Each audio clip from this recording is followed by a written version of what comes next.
জ্ঞান থেকে বুদ্ধি বাদ দিলে যা থাকে সেটাই অহংকার। তাই অহংকার মানুষের কোনো ভালো কাজে আসে না। অহংকারী হবেন না, কারণ অহংকার কৌতূহল এবং আবেগকে হত্যা করে। কিছু লোকের অহংকার তাদের ভালো গুণগুলিকেও দূষিত করে তোলে, ফলে তাদের মন্দটাই মানুষের কাছে বড় হয়ে প্রকাশ পায়। অজ্ঞতার চেয়ে বিপজ্জনক অহংকার। অহংকার জেনে শুনে বিষপানের মতোই। জ্ঞান মানুষকে নম্র করে তোলে, আর অহংকার মানুষকে অজ্ঞ করে। অহংকার প্রকাশে বিজ্ঞাপনের প্রয়োজন পড়ে, আর আত্মবিশ্বাস নিজের পক্ষে কথা বলে।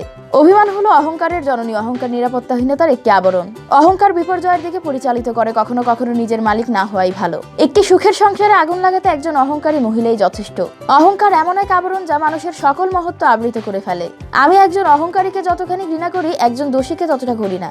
অহংকার হচ্ছে সত্যকে উপেক্ষা করা এবং মানুষকে তুচ্ছ তাচ্ছিল্য করা। তাই অহংকারী মানুষ জেদি হয়ে থাকে, যে জেদ তাকে ধ্বংসের দিকে ধাবিত করে।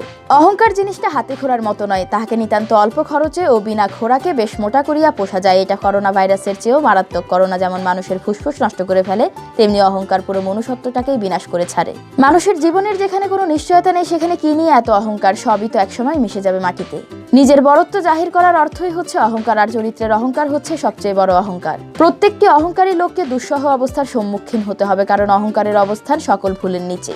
অহংকার হচ্ছে এটা যা ফেরেশতাকে শয়তান বানিয়েছিল, আর মানবতা মানুষকে বানিয়েছিল ফেরেশতা। মানুষের নিজের ভুলগুলোর উপর পর্দা পড়ে যাওয়াই হলো অহংকার। অহংকার সর্বদাই মানুষের পতনের আগে মানুষের মাঝে বাসা বেঁধে থাকে। অহংকারের কাছে সবকিছুর মূল্য দিলেও সে তোমার কাছে কিছুই রেখে যাবে না। অহংকার তোমার জন্য মহা বিপদ তৈরি করতে পারে, যে বিপদ থেকে আত্মরক্ষার হয়তো কোনো পথই খোলা থাকবে না। অহংকার হলো আধ্যাত্মিক ক্যান্সার, যা মনের মাঝের ভালোবাসা এবং যাবতীয় গুণকে গ্রাস করে। যদি তোমার আত্মমর্যাদা তোমার হৃদয়ের চেয়ে বড় এবং তোমার অহংকার তোমার মাথার চেয়ে বড় হয়, তবে তা ছাড়ার চেষ্টা করো, কেননা তা না হলে তুমি একা হয়ে যাবে। জ্ঞান হলো অহংকারের ব্যস্তানুপাতিক। যতই জ্ঞান বাড়বে অহংকার কমবে, আর যতই জ্ঞান কমবে অহংকার বাড়বে। তোমার অহংকার যদি জিতে যায়, তবে মনে রেখো তোমার জীবন হেরে যাবে, আর এই হার কোনোভাবেই ঠেকাতে পারবে না। যার মনে বিন্দু পরিমাণ অহংকার আছে, সে জান্নাতে প্রবেশ করবে না। অন্ধকার হলো আলোর অনুপস্থিতি, আর অহংকার হলো জাগরণের অনুপস্থিতি। অহংকার কখনোই সত্যকে মানে না, সত্যকে স্বীকার করে না। মিথ্যার উপরই অহংকারের বাস। তোমার অহংকারই হলো তোমার সর্বশ্রেষ্ঠ শত্রু, তাই এটাকে নিজ হাতে শেষ করতে হয়। অহংকারকে সামান্যের মাঝেই রাখো, নতুবা একজন মানুষ হিসেবে নিজের মর্যাদা রাখতে পারবে না।